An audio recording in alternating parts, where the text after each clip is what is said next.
Hey everybody, George here again with another episode of the In Good Spirits podcast with my friend here, Chris. Hi, George. A little bit of stumble stutter at the start. I think we're going to have a little bit of that tonight.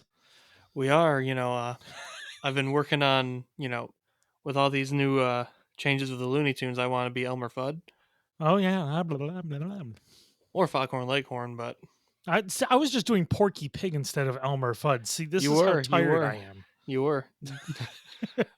On that note, that's all, folks. Good night. Yeah, 35-second podcast. Oh, man. uh, Yeah. anyway, Well, it is a dark spring night with drizzles and tiredness and punchiness, but we're here and we are going to be sampling a couple spirits from a Finger Lakes distillery, correct? correct. Down in Naples, Hollerhorn. Okay, so this will actually be my first time trying any of their products, and I'm really excited. There's been a lot of stuff they've been doing recently that's, you know, very adventurous and experimental, different bases and different fermentations, and it's really exciting. So I'm kind of interested to try something for the first time. I did not know you haven't had anything from them yet. This is exciting. But Yeah, I yeah, don't think so. before we talk about what we've got today, though, to your point about all the different things they're doing, like Yeah, he's got different fruit brandies like strawberry. Um, wow, I couldn't watermelon, translate I think. watermelon. I couldn't translate Kirsch back into English for some reason. Cherry. It's cherry, yes. Yep. Strawberry, cherry, watermelon. He's got a Calvados style apple brandy, a Riesling grappa, and Mm, gin, a single malt whiskey that I haven't had a chance to try yet, but hopefully soon. which seems And really, yeah, seems really cool. oh yeah, but today, maple distillate, maple Okay. spirit, maple something. It's very interesting because I think my first experience with um, maple fermented things was while we were judging at the Great American Spirits competition. Um, I think we had some maple things there, and I and it's weird. I started isolating very specific odd notes of fenugreek with maple distilled things or maple influenced wines, and it's such a weird flavor, and I'm really intrigued to see if that comes through here. Got to be honest with you, I've never had fenugreek on its own. I've always had it in something already, so Okay. I don't 100% know I could isolate that flavor Yeah. because I've never had it alone. So I'm I not I sure kind I of could I'm not sure I could break it down into different component flavors to describe what it right. It's like, tastes what is like. umami? Well, it's umami. Yeah, exactly. Um, tastes like a questionably shaved mustache. Yeah, did you lose a bet? No, you're about to get it's into car ramrod. yeah, it's yeah. I woke up. My wife woke up this morning and looked at my face and yelled, "No!" And I was very pleased. Um, Is there a reason for it, or just felt like no, doing it? no, I just felt like it. I mean, you actually pull the look off though. Not many people can actually pull off the mustache, and you're I doing gotta it thicken honestly. it. I gotta thicken it a little bit. You gonna go for the full on handlebar biker thing? I've done that before and it does work, but it looks progressively more dirt baggy as it goes longer along the chin, which I'm not averse to. It's just, not all the time. That's fair. Yeah, I used to do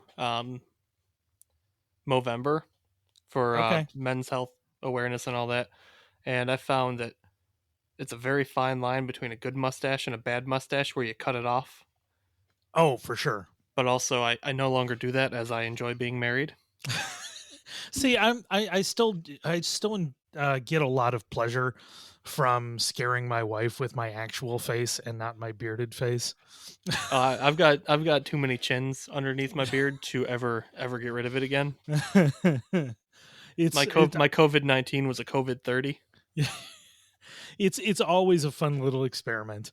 Um, I was like, "Man, I think I'll shave my mustache to look like Henry Cavill." And then I realized that he's one of the most genuinely good-looking men for any age, and regardless of what I do, trying to do something like Henry Cavill is probably not the best idea.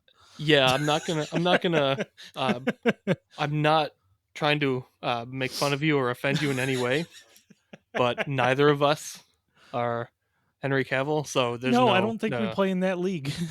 no, I don't even take my shirt off at the beach, man. Well, I think what we can say that we both don't have is CGI'd upper lip to make it look clay-like. You know, I still haven't watched the original or the Snyder cut, and I don't have 4 hours of my life I'm willing to give up for the Snyder cut, so I will never see that movie. Oh, fair enough. No, I've never Anyway, watched the Justice League, but well, I'm but ready for before spirits. I'm yeah, jumping in. yeah, let's do it before we make ourselves feel even worse S- about our appearances and bring up other actors that we could never do anything yeah, like at all. exactly. So we're doing the seedling first. So we've Correct, got Seedling. seedling and sapling. And they are both distilled from maple syrup. They are both aged in ex bourbon barrels. I believe first fill. I'm not 100% certain. I would have to double check with the distiller himself, but it's all done on a very small uh, Frankenstill, if you will. Okay. I've got a picture somewhere that I maybe be able to like superimpose somewhere, but So when it's we a talk, yeah, when we talk about maple, well, this is actual maple syrup, not maple water, correct? it is maple syrup that does Okay. have water. So the ingredients are maple syrup, water, and yeast are the only three ingredients used in the production of this. Okay. And man, I do have to say this smells like dark maple syrup. This doesn't smell like light grade amber. It's got some dark maple syrup notes. And I love maple syrup. New York maple syrup on this too. I love maple syrup and this really smells mapley, which is nice. And like but not like overly cloying or anything. It's like maple No. candy even like but like good maple candy, not like shitty Adirondack gift store maple candy, like really Yes. good like from a maple farm maple candy. Yeah, I've had it I've had maple actual maple kettle corn before, and I'm That getting some of sounds that. that sounds kind of amazing and I might make some popcorn and put maple in it Oh, somehow it'd be after so this. good. Yeah, it's and I'm actually getting a little bit of that like saltiness on the nose too, and it's like I could see this like in a dessert, in a salted dessert, something like that. I could see this being a factor. I would agree with that. Yeah, it's because it's got like mapley, but it's also like a custardy. Mm, Like if there was like creme brulee with like maple, yeah. like Oh, if for sure. instead of like maybe not instead of, but in conjunction with the caramelized sugar, like maybe like a maple drizzle before torching it. For sure. It's a really, really nice aroma, and especially, I mean, really, this isn't you're not getting age, you're getting the distillate. This is distillate forward. The age is definitely working to it, but it doesn't smell like age. It smells very caramely soft, I would agree. not Yeah. old in any way. So this one is aged under 6 months. The Wow. other one we will be having is between 6 months and a year. Okay. So these are very subtle differences. In terms of age, yes, I believe the bigger differences happen in the production methods. I believe Okay. he might be using different yeast strains, and if not, he's at least making different cuts on them.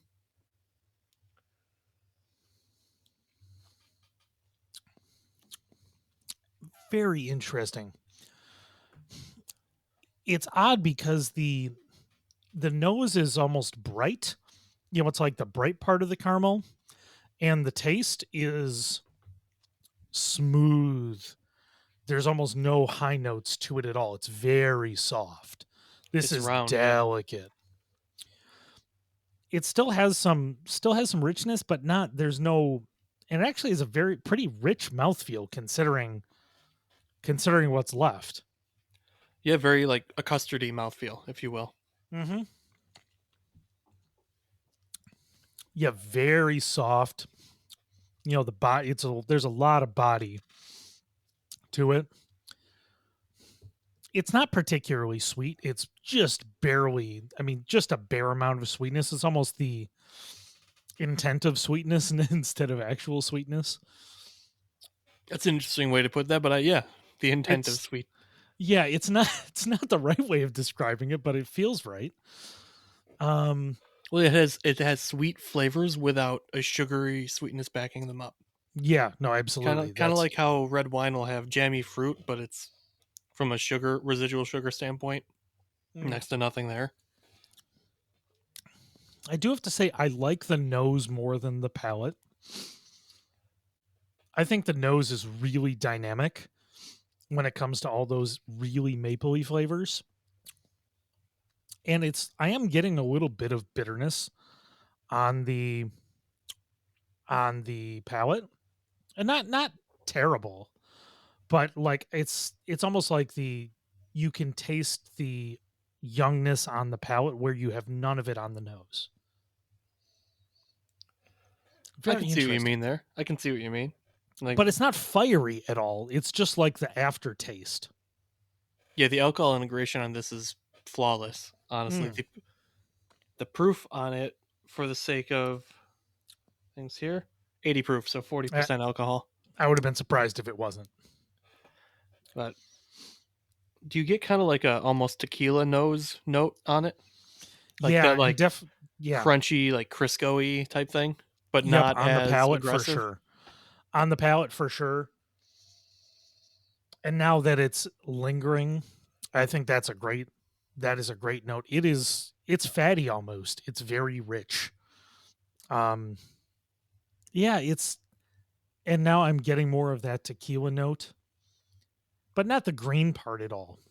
Like it's not green at all, but it's that I don't know how to describe that the top note on top of my palate. It's not like rum airiness or saltiness or minerality.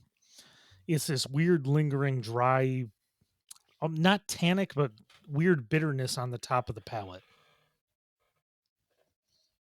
I I see what you mean. I'm trying to think of a way to describe it myself.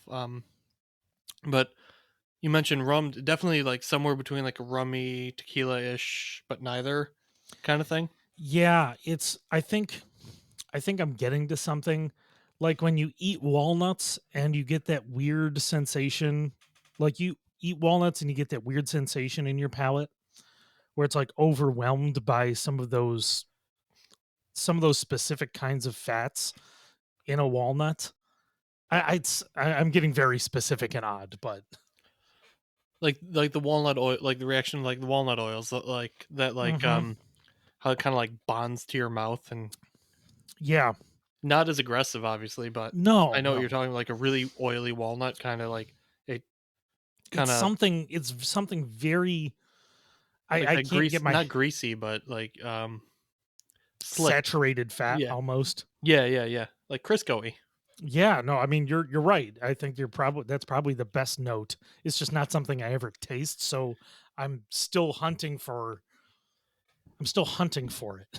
Yeah, go buy a can of Crisco and just start eating it with a spoon. Just And start spooning it.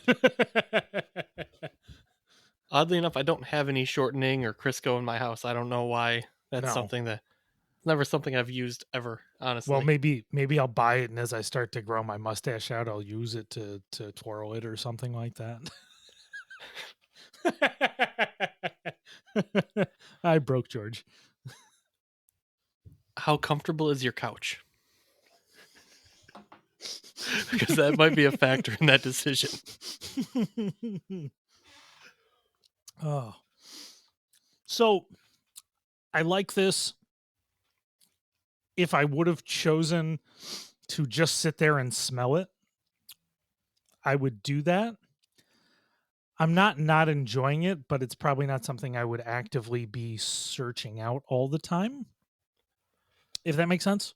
Yeah, it's not something I would drink every day, but I really enjoy it every now and then. Yeah. It's like a after dinner thing. Not even Yeah. necessarily quite desserty, but kind of like use it like a digestif type thing, I guess, Yeah, I could or see that. with a really like you know mellow cigar or something. It could go nicely. Yeah, and you know what? I think it would almost go really well with, like, with some lemon, like, turning it into, like, an easy sour kind of thing.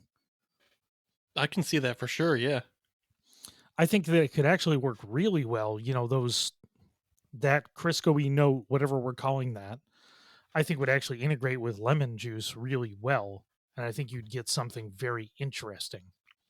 With a little bit of sugar and a little bit of lemon, I think it would be delightful. definitely for sure. Or even totally only because I've had mojitos on my mind. But like a twist on a mojito, Yeah. or even a caipirinha. Yeah. I would go in a herbal direction, but I might go something along the lines of like thyme and lemon versus I can going see mint that. and lime.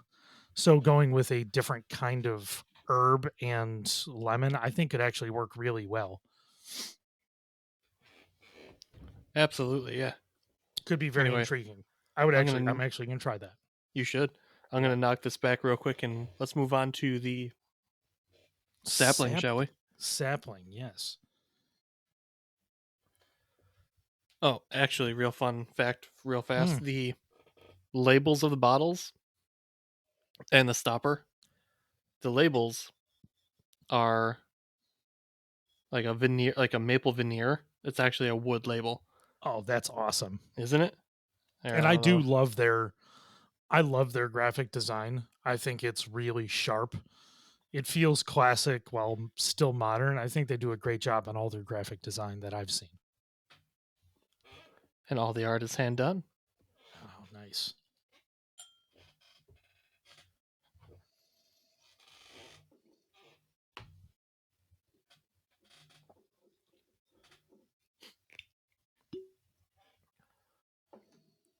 I really, really want popcorn now. By the way, it's all your fault. This is one of my curses. When when I sit with people, they end up becoming very hungry. So I've been doing real fast tangent before we get back into this. Mm, I've been doing red, blue, and purple popping corns, okay. and they are fantastic. I love it, and Are I've been they popping s- it. are they smaller kernels? Uh, Different sizes for you. I think red is the smallest, Okay. and they've got slight different. It's one of those things like my wife doesn't taste the difference. She's like, it tastes like popcorn, and I'm like, oh, but this one tastes a little more like this. She's like, it tastes like popcorn, but we've been popping it with olive oil and Yeah. only using Sicilian sea salt and a little garlic salt. Nice. I'm done with butter on popcorn. I don't need it Man, anymore. It's you better are without a it. you are a classy man. Look at you.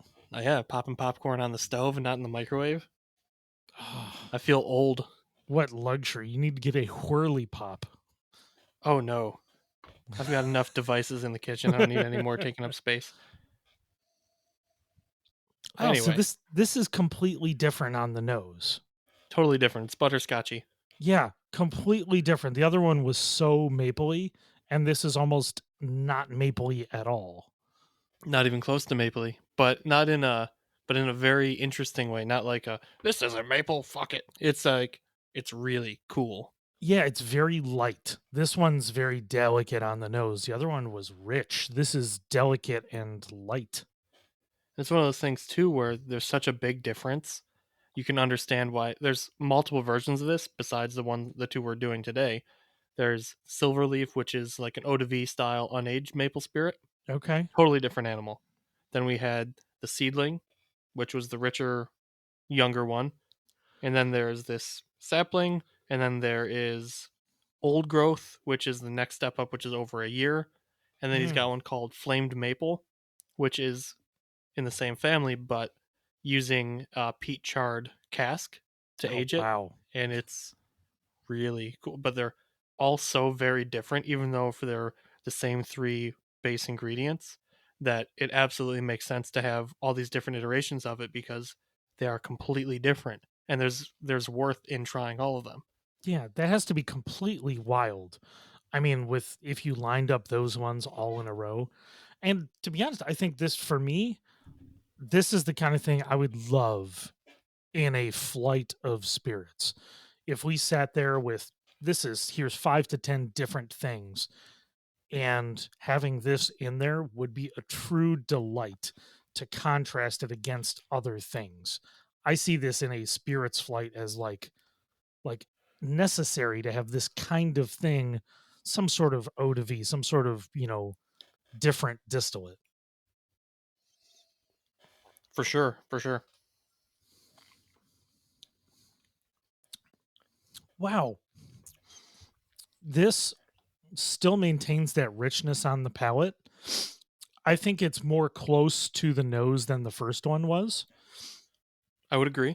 The nose and the palate on this are very similar, although much richer on the flavor and density on the palate than it is on the nose. Ooh. See, this one I'm getting like that just wisp of powdered sugar on the top. Yeah, for sure. It's sparkly. It's weird. It's still rich, but I'm getting sparkly sugar on the top of my palate in a very light, bouncy way. It's very nice. Yeah, and it's also got like an orange peel note deep in there, but not Mm, not like a bitter or sweet orange peel, just like a regular old orange peel, but way in the back and very subtle in with like the powdered sugar notes. Like it's got like a very delicate citrusiness, but mm, peel, wow. not fruit. And it still has a little bit of that, that Crisco-y fattiness to it. This is rich on the palate. It's it's coating for sure. Look at the viscosity of it too. Like swirl it around and look at it just drip down the glass. It is rich and Yeah. full. And still, yeah, very interesting. I'm really enjoying the experience of both of these because they are so unique.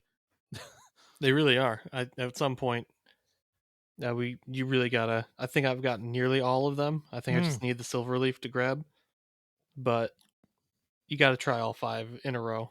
Oh, I think that'd be a fascinating study in technique and everything else.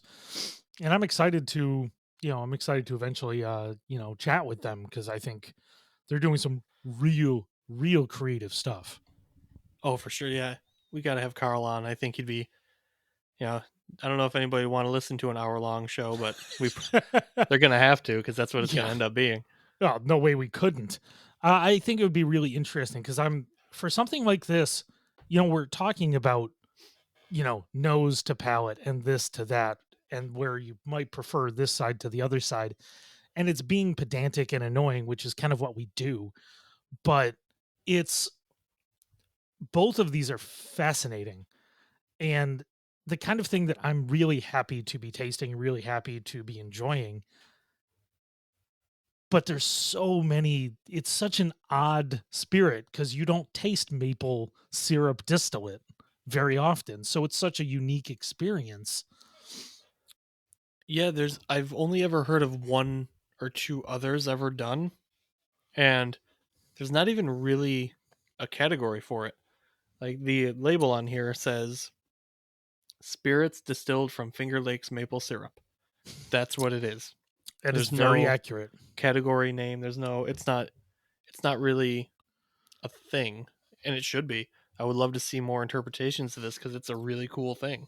Really interesting. So now on the multiple sips, I'm getting maple, but only the high part of the maple on top of my palate. Yeah, I can see that. Light maple, like this is like fancy, it's like fancy maple on top of the palate, but just the high notes of maple, not the richness of maple. Right. It's interesting that how much it changes through fermentation and then Wow. time in barrel too. Yeah. How it's still familiar with that. You can tell there's maple notes in there, but with this one, if you weren't told it was maple distillate, you probably not immediately guess that. It might take a little to get to that point. Yeah, I'm hunting. I'm hunting for it, but I grew up on real maple, so I've had, all the different grades and all the different stuff, so I've spent a lot of time with maple, so it's it evokes a lot of memories of flavor because I've spent that time, but again, we're in a maple state. We're in New York State, or people from New York and Vermont might get it, but not somebody Right. from the Midwest. Yeah. Midwest doesn't isn't exactly known for their maple or their apples as we No, are here. no. Yeah. And Mm, nobody's got it as good as we do here. Maple and apples, kids. Tell your parents, get you those New York apples. wow. Yeah, completely fascinating. It's like hollow maple, so it's all the edges of maple without any of the middle. It's But really not cool. hollow in flavor though, No. but just to clarify there because it's got I know what you mean. It's like if there was a spectrum of maple flavor, Yeah. it's the edges of it, and the inside is replaced with like custard and cream and powdered sugar and caramelized sugar and a Yeah. little butterscotch and some of that like orange peel, like citrus peel. I'll just say more generic citrus peel because Right, because it's it's not the intensity of an expressed citrus peel. correct. It's that just it's everything's kinda subtle except for that middle there's a middle richness, but everything else is like edges of this and edges of that. It's super pretty and nuanced and delicate. Yeah, And another instance of really great alcohol integration because no doubt. it's only 80 proof, which that's not that's one of those things where only 80 proof isn't really a fair thing to say, but Yeah, it definitely drinks as though there's a lot less alcohol for than sure. that, but it's just really well integrated and really well Yeah. balanced. Yeah, it's very odd because you become accustomed to it pretty quickly. I had a friend over, earlier in the week, and he is not a regular spirit drinker, and I'm like, "Oh, yeah, this is an easy 90-ish proof," and it took him a few sips to be able to taste anything because his palate isn't accustomed to it, where, like, "Oh, like 90, oh, that's easy. We can get into that as first tasting. You don't have to even warm up to get through that." Yeah. So something I kind of came to a realization the other day about why I have such a tolerance for proof, and it comes down to my early uh, experiences with alcohol being Bacardi 151, being my drink for Oh my god. a number of years Wow. at the fresh young age of 21.